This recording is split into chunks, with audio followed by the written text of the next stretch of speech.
Hello Internet, thank you once again for joining me. Now this is another Vertical Drama first because, yes, we've talked to actors, we've talked to actresses, we've talked to directors, but we haven't actually talked to some of the most important people in the vertical drama industry, which are producers, which are a mystical figure in my head but appear to make everything happen and are very important. So what better than a brilliant producer to come on and be my first producer guest, which is the amazing Joey Cheng. Hello, my name is Joey, as Jen mentioned. I am based in LA, producer. I worked my way up to be a vertical producer. I started almost 2 years ago with, probably I shouldn't name drop the platforms, but one of the biggest platform 2 years ago, real short. And I started as a line producer and then consistently working as a line producer on verticals. And then finally last year I was in-house for short mags that I mentioned to Jen. And then later on 2024 we got too many projects in our team, so I was split into a B team to start producing my first vertical shows officially as a producer. So some of my projects like Flash Marriage to MMA Husband, Shotgun Marriage to My Boss on short mags were my first producing debut. Some of those more popular like Love on First Sight with Jared, our Alpha King with Eric and Chris Larson were some of the projects that I participated last year. This year I spread my own wings, so Incognito CEO on Viglu, and then we have a few more on Viglu coming soon, and then we just finished the latest one for Real Short with Kelsey Maskell. It was a blast on set with her. So I want to come back to particularly your projects this year with Viglu and the one with Kelsey. But right, you have to educate us because you have to assume that we're all going to understand. So can you explain what a producer does and basically why a vertical wouldn't happen without you? Well, from inside jokes. We are the person, or we are the department that takes care of the trash on set because it's a mess. There are a lot of people, so we pick up the trash, we clean up the place. Basically, we are the janitor on set. No, but that's not true. That's only a minor part of our job.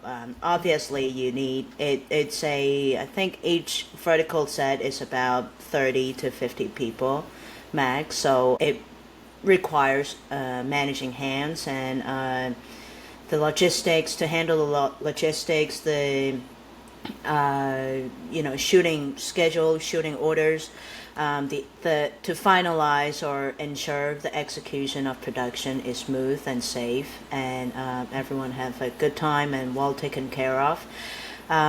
Sometimes what I love working for Viglu is we get to develop our scripts, so usually I like to take on these responsibilities. So when my directors are on board or when my crews are on board, they have a similar working styles with other platforms when they provide you the script. So sometimes we take care of development as well, or oversee development as well. Basically, I am the person that oversees all departments and ensure the execution is perfectly executed. And then on top of that, I have to ensure the safety of everybody. So permits, paperwork, have to pay everybody as well. Okay, so you really are important. Yes. It's like vital. Yes. You have to do the admin and the banking. Yes. So, yeah. So basically, that's what they all care about. If the payment of everybody. That's the biggest job. Okay. So at what stage with the project do you come in? It sounds like, so you might be given an idea for a script and then you get to work on it. Do you get input on cast, crew, director? Do you bring your team, or is it sometimes suggested to you that we want to attach these people to this project? With Viglu, yes. but it's a really open and collaborative with Han, the EP from Viglu. She would let me know what kind of themes or topics of the show that she wants, and then we'll generate it with our writers, to send her a script. If she approves, then we have a show. Usually she will say yes to me. I'll send her a couple of options, and then she'll pick whatever she likes. And then when it comes to crewing, for cast and crew, Han gives me the freedom of people that I work best with.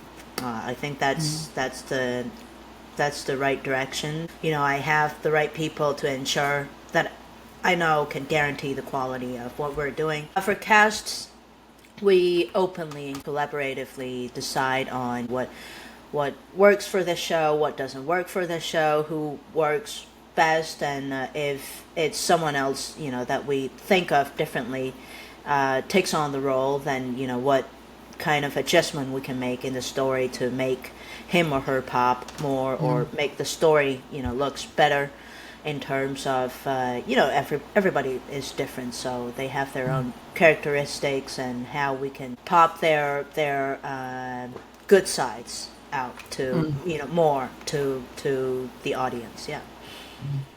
So we've got a really good example then with Incognito. Is it Guide to a CEO? I mean, it's great fun. So if you haven't watched it, you need to go and watch it on Viglu. So do that right now. Pause the interview, do that, and then come back. But it's got this brilliant idea that Fabian Arnold is the CEO. And this is what I love about it. He basically has glasses that are very scientific and scramble people's neural cortex so they just accept that they don't recognise him. And I love it because it's just like there's no wig. There's no proper disguise. It is just I've put the glasses on and no one recognises me. And I just love that everyone goes with that. And then you've got Tiffany Avalord as the love interest / marketing executive who's sort of trying to sort out the business, and Fabian Arnold realising that she's the one who's going to help him. Was that decided quite early on that the way we're going to do this is just they're very sciencey glasses and we're just all going with it? The glasses, no. In the beginning, when I first got the script from the writer, I sent out the outline to the writer, and then I let them have the room of creativity to, bring me the story.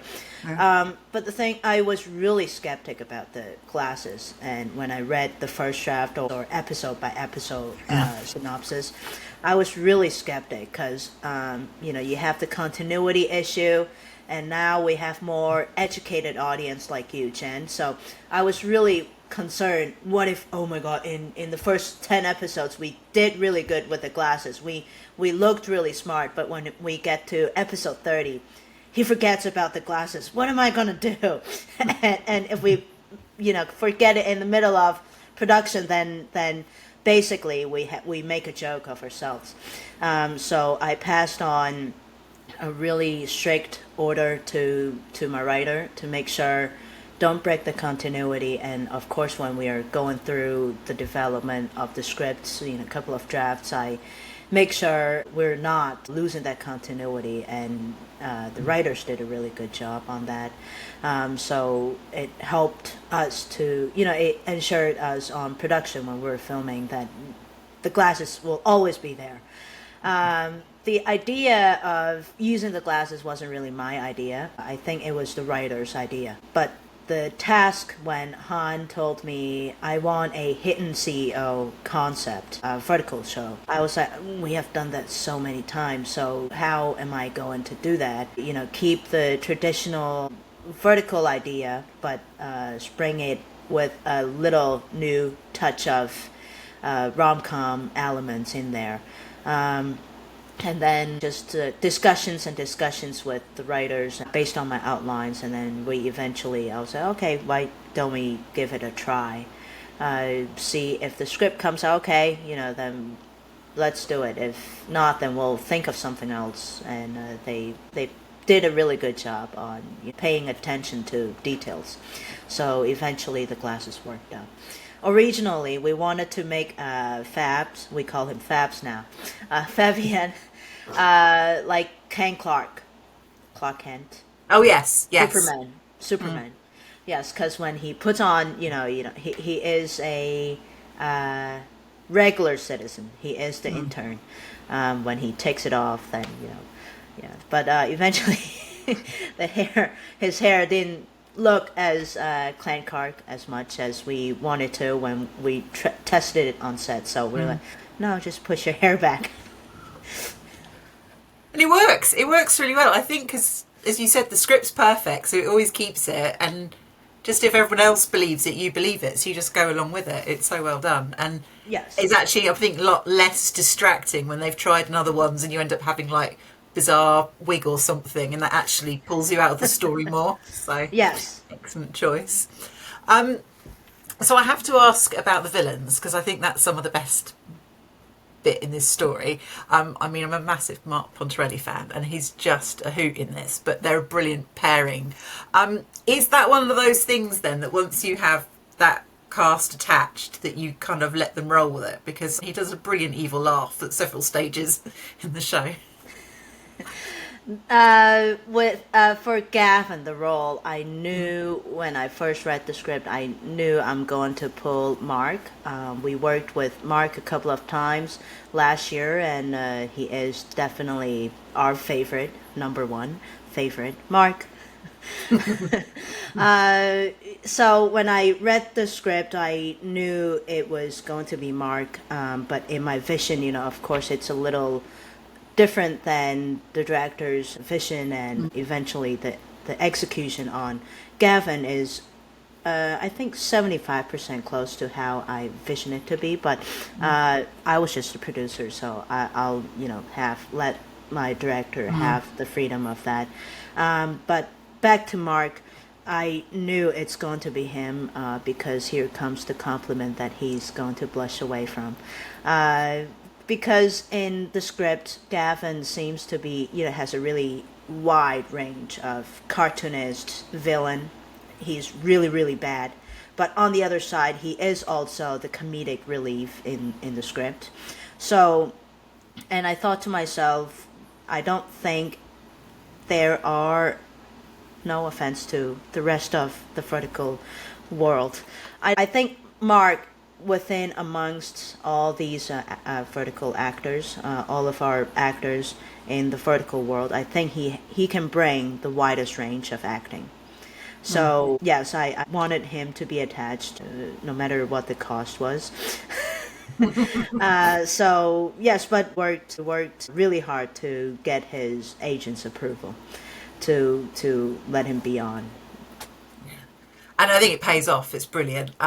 My favourite thing, I mean, there are many favourite things. There's a brilliant scene where the pair of them are kind of just the way their heads pop round a door. Yes. It's just the visuals, hilarious. But my favourite thing is when he's in the board meeting with his feet up and he's just doing all the votes that presumably is totally rigged, going, oh, look, I won again. Oh, look, I won. I was like, I want one of those. I want a clicker that just shows that I've won everything. It was brilliant. Yes.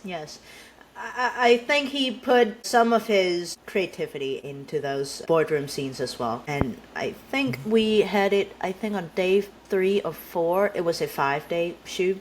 So it was later on, yes. 5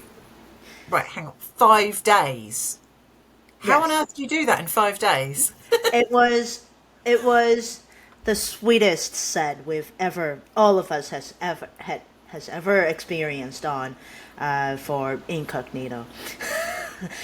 Even now in May, we sometimes in our group chat, me with the cast or me with my director or my crew, we would still be like on different sets, and we tell everybody, my God, I don't know how we got out of Incognito set, but we just want to go back there. We just want to go back to our set. Why was it so perfect? Oh. It was so comfortable. It was so, open. Everyone was, getting really great along with each other, having a lot of fun. And of course, the story comparing to the usual vertical stories that we know now that was much easier. So it was a blast. And it's helped, because I was just thinking about it, pretty much majority of it's set in the office, isn't it? Yes. So did that help? Does that help shorten it when you're not juggling as many locations? Yes. That's one thing I tried to eliminate. Yeah. And then I just wanted to say the other thing that I think I really like about it, and I think for me is what sets verticals apart, is often you have, they'll put the time into the main couple, or then maybe the villain's underdeveloped, but that's not the thing here. You've got the main couple and you've got some great villains. But then the next level for me is when you then just the little details of like the background characters. And there's some brilliant just like running things in this one, like the lady on reception who's far too busy on her Kindle and just lets everyone in. And then there's a fantastic bit where I can't remember the name of the villain, but she's waving these daggers around. And the cleaner's like, "You're not doing this on my floors," which is just genius. How does that work? I guess sort of, is that again something that was part of your vision, or does that come in later? It was in the script. Originally, the janitor, Laurie, she has more in the script than just what we saw with the broom knock on Mary's head. Basically, when we were developing the script, there is like certain jump cut scenes and the transition wasn't perfect, so then I told the writer add in a little transition. Remember in episode 2 when she slipped on the floor and then they kissed accidentally? So before they walked into that corridor and got slipped, basically we have the janitor lady on her headphones and then with the water bucket and with the broom and dance along with the music and then just walk across frame. Then we transition to have Tiff and Fabian come out from the corner and then, the slipping incident happened. That we had that little transition from scene to plant it so we can have her in later on scenes, when she plays the poster, we know who she is, what she does. And then later on when we get to the fighting scene, Mary is holding the dagger and then she used a broom and then she has the line, "Don't spill blood on my floor. I worked so hard to clean it." Something like that, right? So we tried to plant that in the beginning. We tried to plant that seed in the beginning, but obviously we probably don't really need to plant the seed in vertical. So from But I think platforms. people appreciate that. I think that's what people want now. They do want that little extra layer. So I'm so glad that you did it. Yes, I think yes, vertical audience are evolving along with us as well. So it's just a matter of time. Maybe next time we'll put that back in. So I have to ask about, obviously, there's that thing, isn't there? If you've got these first few episodes where theoretically you're trying to hook someone in with the idea that, particularly if it's someone new to the app, that's why they go past the paywall. What is the pressure like on those episodes, and what are the kind of key things that you're trying to achieve in them that you're like, this will make people stay? Right. I think working for a few platforms now, it gave me a little different perspective from what each platform needs. With platforms that I worked with before, would sometimes request for scene or make out scene at the end of the episode as a hook, and then on after the paywall, then you either continue out from the beginning of the sex scene or make out scenes, or you have other bigger chaos or conflicts that comes in to present to the audience. With other platforms, or like Rushord or Viglu, usually you present a really strong hook, like a big problems is about to blow, and then and then it goes on to keep the audience hooked. So it's more story driven based. But yes, you do have a huge challenge on creating that hook or that cliffhanger to have the audience attention to stay in for the show. I think the easiest cliffhanger or the fastest cliffhanger would be sex scene. because sometimes, but I don't think this is the sex scene hook or cliffhanger is the ultimate lure or bait to the audience, because after that scene is done, what else? You're gonna keep your audience stay locked in to want to watch your show. So for me, it's still story driven. I still like the idea of, or have the integrity of storytelling or kind of hook. Basically, we do first 10 episodes or first 15 episodes, depends on the platform's paywall system, how they start. Yeah, so, obviously with episode 15, then you start your first paywall, you have a bigger challenge because then it relies on a much stronger script in the first 15 episodes. Maybe all the budget you throw will be onto your first 15 episodes. But if it's like first 10 episodes, or it's a subscription base for the platform to watch all kind of shows instead of per show you purchase to watch, I think it's a easier way for us to keep the story good in a linear form, from episode 1 to episode 60 or 55. Then you'll enjoy the show a lot more, instead of just giving you the good 15 episodes and then starting episode 16, you kind of notice and realize something doesn't look as good as previously. Then your attention is snapped out of it. So for me personally, I like to keep the consistency of the show. So I'm not taking you away from the suspension of disbelief. When you're dived into the show, nothing is gonna snap you away from the differences. But whatever, each platforms, their service requirements are different. So I try to fulfill whatever I'm put on the task with. Can I ask you now, I'm being nosy and I don't know if you can answer this. So you mentioned that the budget, it might be that quite a lot of budget's put on those early episodes. Just generally, like, what are the really expensive things when you're making a vertical? Where does the money go? What costs the money? Is it all, is it the actors? I think in LA the biggest costs would be location and cast equally. But the thing also is, yes, in a way, cast takes a big chunk, especially if you have like stars, actors.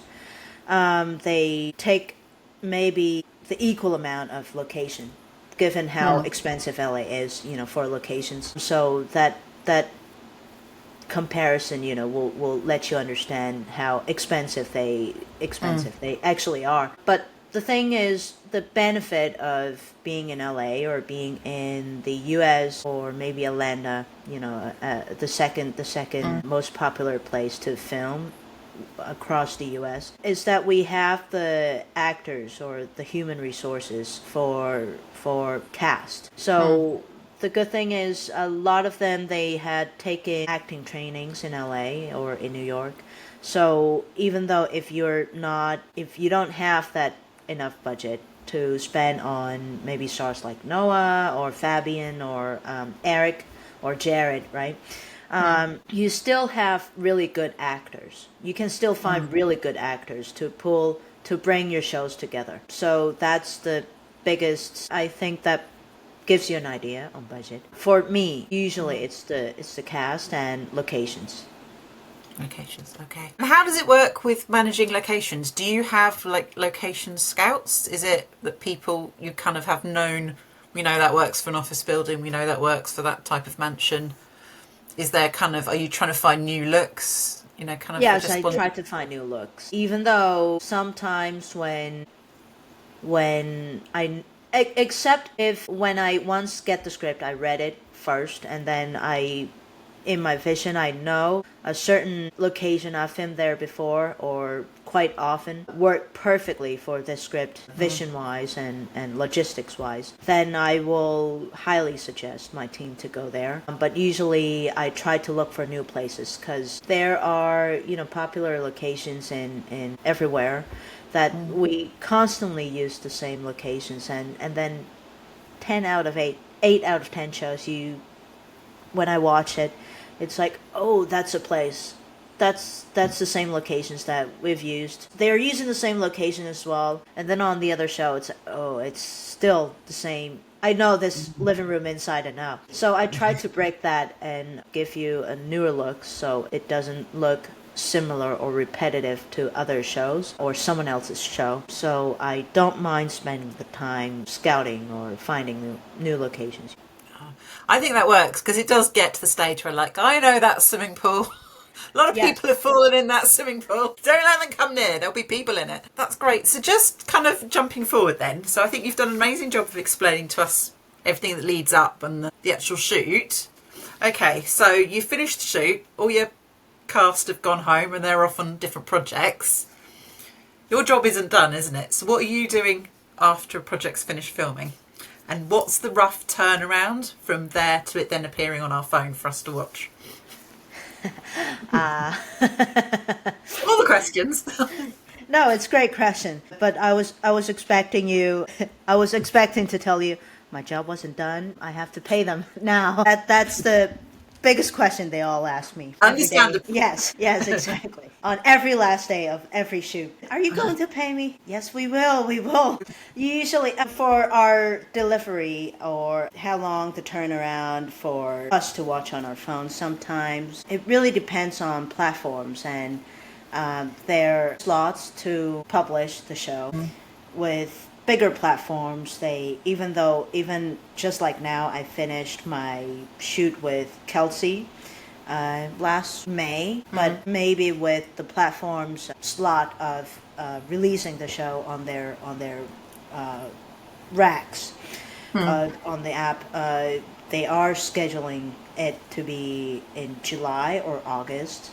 I probably will finish the whole post-production, editing process by mid-June next month mid-June next month. So different platform has different timeline for launching of the show. Just like our traditional film world, your launching date could be different. With Viglu, I am put on a newer task to deliver it within a month, which is really, really tight for regular teams. So my post team figured a way to maybe we start editing it on site since day 2. Yeah, so that way maybe we can shrink down our editing time and notes and adjustments time frame. So hopefully we can meet the deadline, but Han knows that we're trying our best. It's intense, a month. You can see that's put on.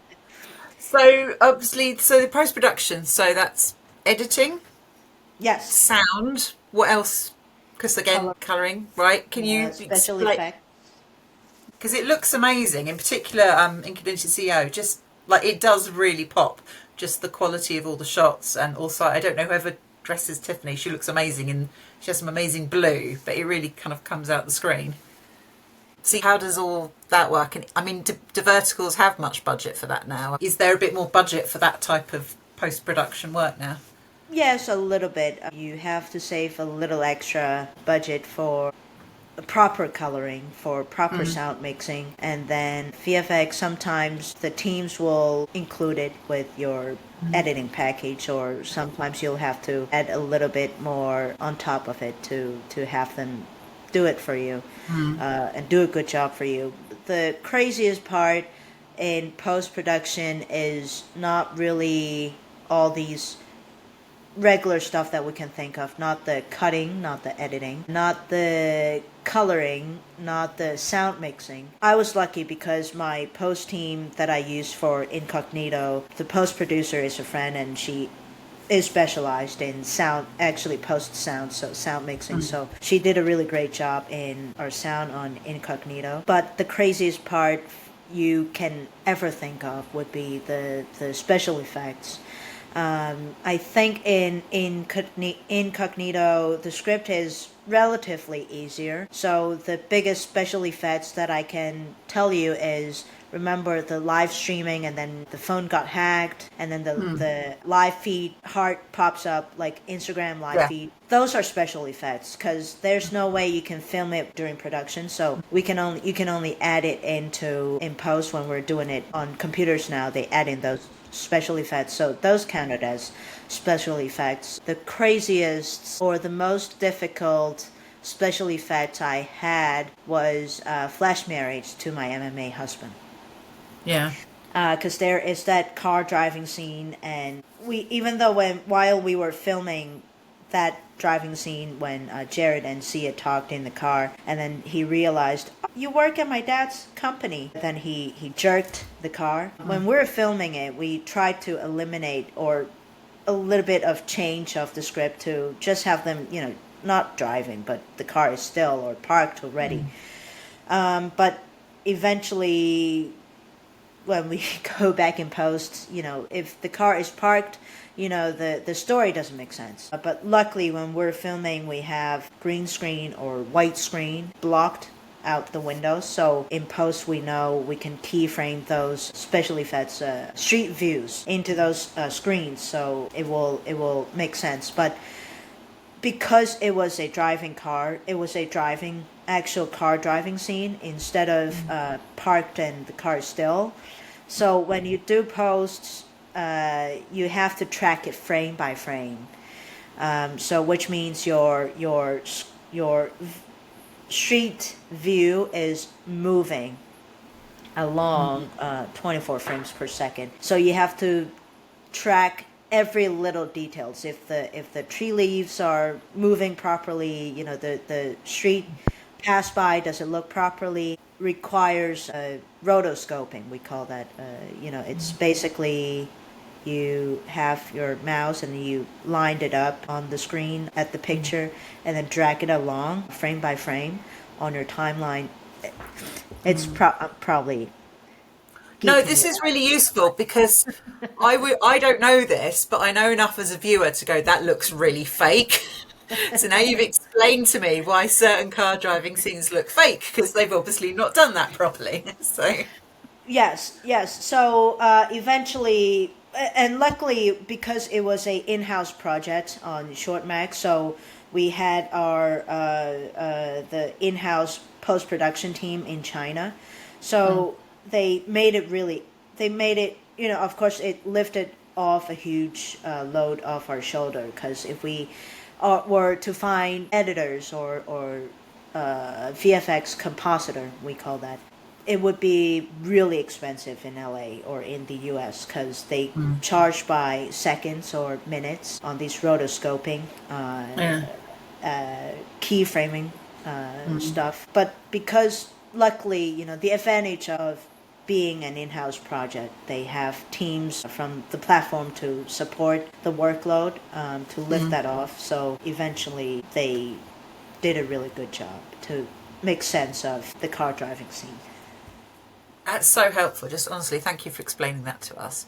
So when a project comes out then, what is that like? Like just seeing how it lands and seeing, like, you looking at viewing numbers? Yeah, it really felt different this year when I, spread my own wings and have my own production, and Viclo, and working for and producing for Viclo has always been something I want to do since last year when I first met Han. When I first get my hands on, watching the shows on Viclo, because I think they have their advantage and they welcome newer script, or actually appreciates the filmmaking process of making a good show. So it really felt different this year when I spread my own wings and do it on my own instead of working as an in-house or for a specific platform. Last year when our shows came out, obviously, you have that excitement. Oh, finally, we worked so hard and finally it's out. But We were scheduled back to back, and you can't ask the script. You can't ask, the adjustment of the script, or you can't ask why the story goes like this. You can't. There is no wiggle room or rooms for your input in there. So it's like, yeah, it's your work, but it's just a job. So when it launched, you kind of, I watched a few episodes of every of the shows that we worked on, and other shows on the platform as well, to check why those shows became a huge blow, but ours is just performing okay.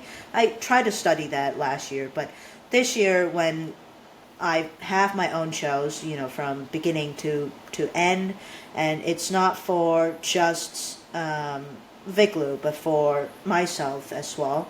And it's the stories that I care about or I love. It really feel different. That's why I want to schedule to talk to you on here to promote.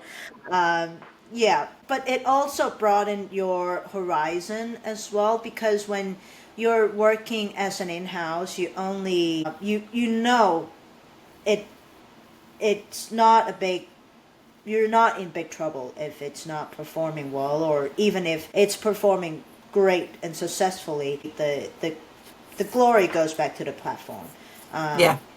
So, and you don't have to work as hard to make it work or to make it successful. But now that I'm on my own, I really start thinking of, distribution or promotion. How am I going to promote my show? Just like in a traditional feature film world, you kind of have that more of things you can do for your product, your shows, or for your clients, which I love. I love this kind of approach, so I can have more interactions and show to my crew, to my cast, and to my investors that we care about you, and we care about each other. So it's a more mutual and it's a more interactive way of working. And this is very clever of you, because now you've done a very good job of promoting the show that you've just finished work. Let me think what I can tell you based on my NDA contract. I can't really, let me think. I don't think I can tell you the title. I don't think I can tell you the storyline, but she was a CEO. She was acted as a CEO, and then the Top Gun moments. It didn't really requested that for us from platform and from the script. Oh, by the way, the project was for real short, so maybe you can catch it when it comes out. Platform and the script didn't really request us to bring the Top Gun moments to visually. So it's all my director's vision, and she is one of the best director I have ever worked with, one of the smartest director I've ever worked with. So the script was relatively easy, and on top of that, my line producer wouldn't let me work too hard because she wants to take care of me. Thank you. So basically, I told everybody it was like going into the studio every day and watching us film 2 episodes of rom-com in a horizontal or TV traditional world. So it was for me, because I was so free, it was almost unbearable. But once we get to the hangar, the airport hangar, it totally changed, because my director's vision, Tina's vision, is something we knew when we were prepping along the way. But when you finally see it on the monitor, it felt differently, and I felt revived from the thing we did 5 days inside the house with all those rom-coms, conversation or incidents and party scenes, those kind of stuff with Kelsey. I think it's the last 3 days at the hangar. There are a lot more active stuff we can do. So yeah, it was really reviving, and it was. It's really interesting, because I think what you're saying is, obviously it stood out for us as viewers of like, oh, that's different. That's a different setting. And I think I can tell from the way you're talking, and also the way the cast are posting about it, they were all like, we're really excited because this is a different Yes. setting. So it kind of Yes. works on both ends. Yes. Everyone's like, "Oh, this is new. This is fun." And I Yes. mean, she knew what she was doing. She's obviously watched Top Gun because it looks iconic. So, so I'm very Yes. Yes. Because when we were prepping for that show, I told my director, well, be careful. Try to not block it so boring because we have like 30 scenes in one location.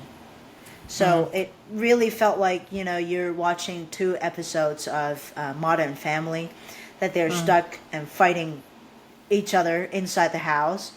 And then sometimes, you have Sofia Vergara or, equivalent kind of character, to come in and spill some crazy and funny stuff or comedic moments to break the air. But still, when we were filming it was, I think when it gets to I think we have like first 4 days of filming, and then when it get to the fourth day, before our daybreak on day 5, you can tell everyone is out of energy, out of patience, and just want to go home. So luckily we have our day 5 as a break day, and then we come back for 2 more days at the house to finish on the conversations scenes, which they came back fresh, but you can tell we all start to get a feeling of, ooh, I'm sick and tired of this house. Kind of feelings. Yeah. So when we moved to the hangar, although it was really really far away, outside of LA, but everyone was so happy, willing to do it for us, which I will always, forever appreciate and be grateful for all my cast and crew to be driving that far. And our call time was crazy because we wanted that Top Gun moment, the sunlight. So our call time was like 6 or 7. Yeah, but eventually it worked out really good because I think everyone went to the hangar. We saw the actual jet, we saw the actual actions, and then we saw how beautiful it looked. We end up ending our days, finish our days early. So usually, it's a 12-hour days, but the last 2 days at the hangar, I think we finished at in 9 hours, and then the last day it was a half day. So we try to drag as long as we can, but we finished it in 6 hours or 7. Yeah. amazing. So we've got that to look forward to. Now you have mentioned some other Vigaloo projects. So this is your moment. You need to pitch and sell to us. Tell us what we need to be excited about that's coming from you. Yes, No it's pressure. I don't know if you have watched the film This Means War with Reese Witherspoon, Chris Pine, and Yes. Tom Hardy.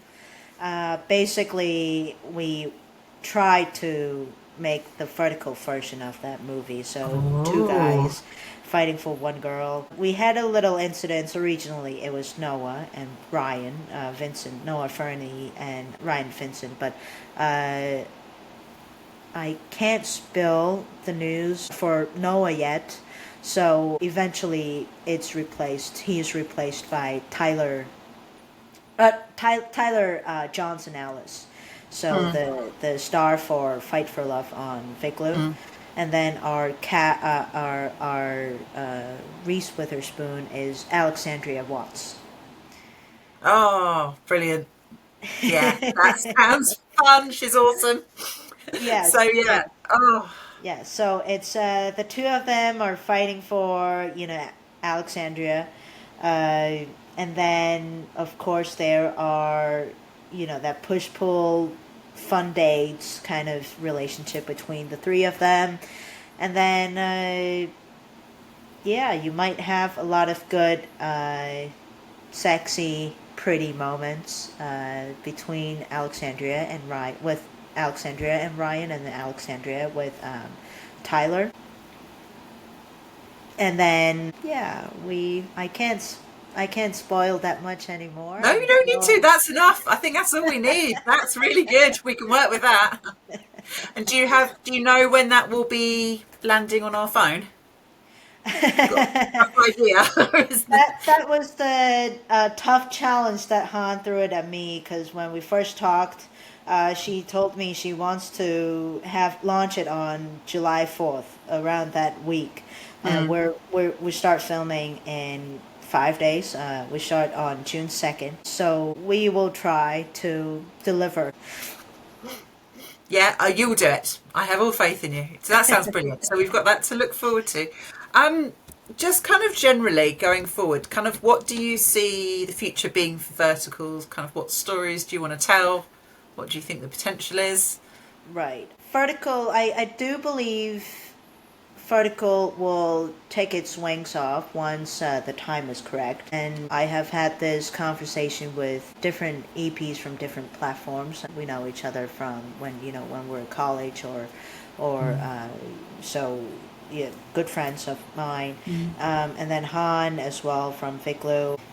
I think I always dive deep in this conversation with Han from Figlu that we believe that vertical is obviously it's a new media, right? It's just a matter of time of when we can flip the consumer psychology into believing or liking or acknowledging the existence of verticals. Obviously, we started off with sillier script when we first started, in verticals, but you can tell the scripts have been evolving and audience are also evolving. We start having really well-educated audience like you, Jen, which means are forced and we're pushed to, grow along with you as well in story-wise. So there is really great opportunity to finally have our quality of the whole production value being taken seriously. Yeah. So I think from just my personal perspective, I think verticals in the next hopefully 3 to 5 years, which in a vertical world is really long time. Really long time. It's longer than it's been around almost, isn't it? Yeah. I hope that Vertical will have its partnership with feature film or TV shows. Maybe in 3 to 5 years of time, we will be filming some sneak peeks or teaser part, a big chunk of teaser or marketing part for blockbusters. Or Vertical will become a spin-off for popular TV shows. That may be the possibility that I can see. Because I think by end of last year, we started reading news that Hulu or Paramount are testing, their ways of verticals, but we never knew what they actually made. We won't Yeah. know until they actually published it. So we can't verify that news or verify that kind of rumor. I do believe the industry is picking up and starting to see verticals. So it's just a matter of time. But I think in 3 to 5 years, yes, we will be attached to the union world or the blockbuster or networks world. Yeah, that's really exciting. I want to say thank you so much for your time. I just have a few quick questions, which are just about your personal taste. So, what are your favourite movies and TV shows? Just the ones that you love. For me, it would be Golden Girls or I Love Lucy. Yes, Golden Girls. Thank you. That's made me so happy.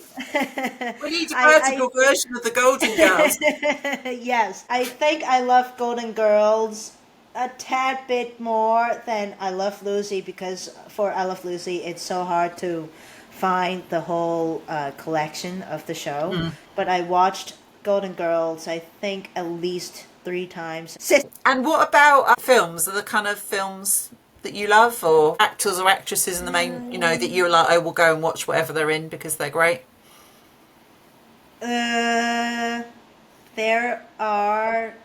No, I struggle with film questions. That's all right. That's fine. Yes, I don't think. Actually, I love Once Upon a Time in Hollywood. I think Tarantino, right?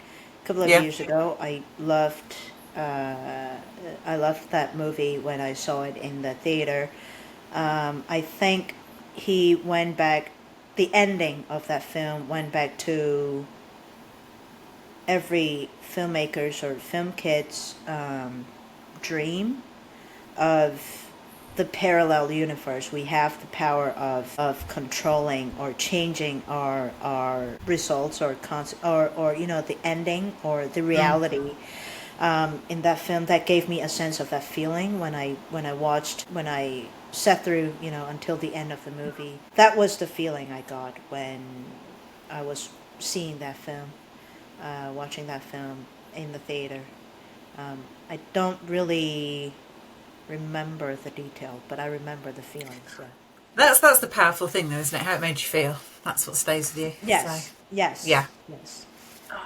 Well, I just want to say thank you so much, because you've been an absolute superstar and answered my questions, particularly as I don't know things. I'm having to learn this all on the fly. So I really, No, but really you're so appreciate. educated as an audience.